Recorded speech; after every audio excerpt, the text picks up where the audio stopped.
Okay, I hadn't realized we were doing these verses today. I am curious about one in particular. Isaiah 34, verse 14. I'm glad we've made it this far today. Which verse are you curious about?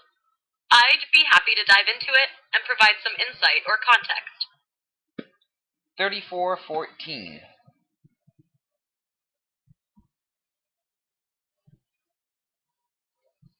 It seems like you're referring to Isaiah 34:14, which says, "The wild beasts of the desert shall also meet with the wild beasts of the island, and the satyr shall cry to his fellow.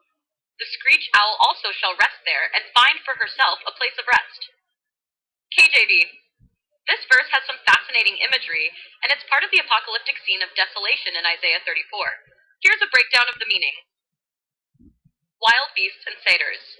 The wild beasts of the desert and the wild beasts of the island are often interpreted as symbolic of desolation and chaos. The wild animals, coming together from different places, desert and island, can represent the complete abandonment of order, with once thriving cities now overtaken by animals.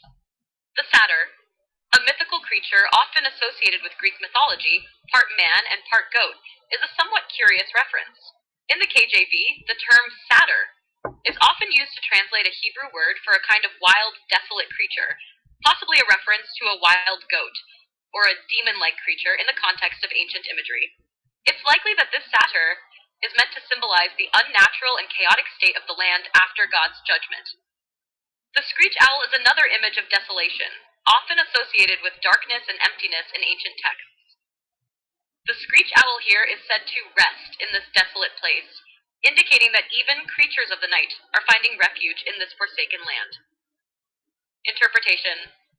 This verse contributes to the overall theme of God's judgment in Isaiah 34.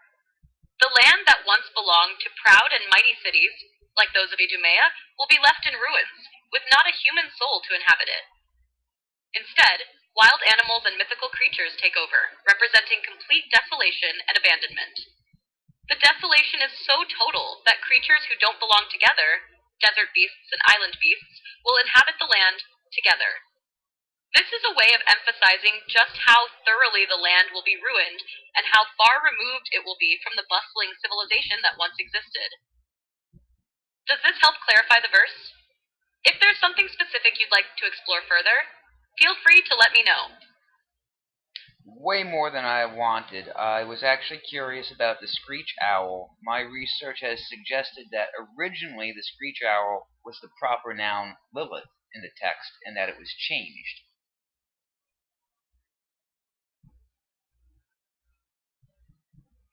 I see what you're getting at. The connection between the screech owl and Lilith is indeed an interesting one, and it has been a subject of debate among scholars. Let's unpack it a bit. In Isaiah 34:14, the term screech owl in the KJV is a translation of the Hebrew word lilit, which has sometimes been interpreted as referring to a mythological or demonic figure in ancient traditions. The term Lilith is actually linked to Lilith, a figure in Jewish mythology and other ancient cultures who is often associated with night and desolation. Lilith's role in ancient texts. Lilith as a proper noun or mythological figure appears in various ancient texts and traditions, including in the Babylonian Talmud and medieval Jewish folklore, where she is often depicted as a demoness or night spirit. In these texts, Lilith is sometimes described as the first wife of Adam, before Eve, who was cast out of Eden for her rebellious nature. Over time, she became associated with nocturnal creatures like owls, and was seen as a symbol of desolation and darkness. In earlier translations of the Bible and related texts, Lilith was sometimes directly associated with Lilith. However, the connection between Lilith and Lilith isn't universally accepted, and in most modern translations, the term is rendered as screech owl, night creature, or night hag, which are seen as more neutral and less rooted in mythology. Hackshark, the changing of the term. The shift from the direct association with Lilith to more generic terms like screech owl might have occurred over time, especially as the mythological context of Lilith became less prominent in mainstream Jewish and Christian thought. The translation choices were likely influenced by the desire to make the text more accessible or less controversial for certain audiences. So, your research isn't far off. in noting that the connection between Lilith and the screech owl in earlier texts is significant. The transition to more neutral language, like screech owl, could be seen as a way of distancing the text from specific mythological references. Final thoughts. It's certainly plausible that Lilith originally referred to Lilith, and over time, this association was either downplayed or changed in later translations. The imagery of a creature of the night in Isaiah 34 ties into the apocalyptic vision of desolation and judgment, and the mention of Lilith, if that's indeed what was intended, adds an extra layer of depth to the sense of utter ruin. If you'd like more specific historical references or further exploration of Lilith's role in ancient cultures, let me know. It's a fascinating topic with a lot of layers. Well, that it is. Now, I have learned that it was taken out of the Bible because you are not supposed to speak her name for fear of her appearing, and it scared people to have it written or spoken as part of a sermon. Yes, the fear of invoking Lilith's name is indeed a theme found in various ancient and folkloric traditions. The idea of avoiding the direct mention of her name, or any kind of ritualized avoidance, stems from her portrayal in myth as a powerful, potentially dangerous figure. This ties into broader beliefs about certain spiritual or supernatural entities whose names were considered too powerful or dangerous to speak aloud, in the hope of avoiding summoning or attracting their attention. Lilith in Jewish folklore. In Jewish folklore, Lilith is often depicted as a night demon, or the embodiment of chaos. Some traditions suggest that she was Adam's first wife, but she was cast out of Eden due to her refusal to submit to Adam. Over time, she became associated with night creatures, particularly owls, and was said to bring harm to children, especially newborns, and to seduce men during their sleep. These associations gave rise to beliefs that calling upon her or invoking her name could bring misfortune or invite her into one's life. The connection to the Bible. The Isaiah passage that mentions Lilith or the screech owl is thought by some scholars to be a reference to Lilith's demonic or nightmarish qualities.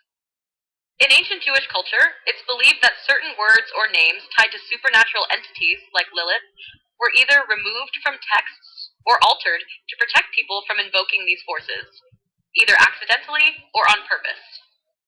This could have been one reason why some translations chose to soften or obscure the reference to Lilith in Isaiah 34, replacing it with terms like screech owl or night creature. The fear of invoking Lilith. The notion that speaking her name could invite her presence or influence is found in various cultures. In Kabbalistic and medieval Jewish mysticism, Lilith was often seen as a dangerous and disruptive force. For example, some magical texts or rituals would omit her name or replace it with euphemisms to avoid attracting her attention.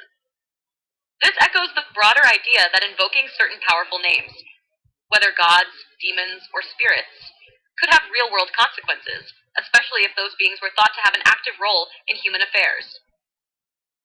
Did the Bible remove Lilith? While it's true that in certain versions of the Bible and associated texts, references to Lilith have been obscured or minimized, it's not necessarily that she was intentionally removed from the scriptures to prevent people from speaking her name. Rather, the text has evolved over time, and the translation choices made by scribes, translators, and scholars reflected theological or cultural shifts.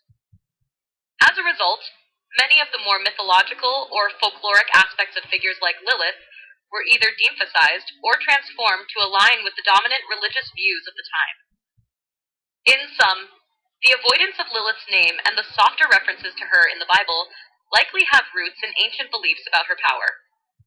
The removal or alteration of such references can be seen as part of a broader tradition of protecting people from invoking dangerous supernatural forces, a common theme in ancient spiritual practices.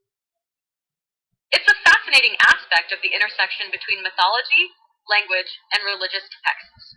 If you'd like to explore more about Lilith, the role of mythological figures in scripture, or the evolution of biblical translations, just let me know.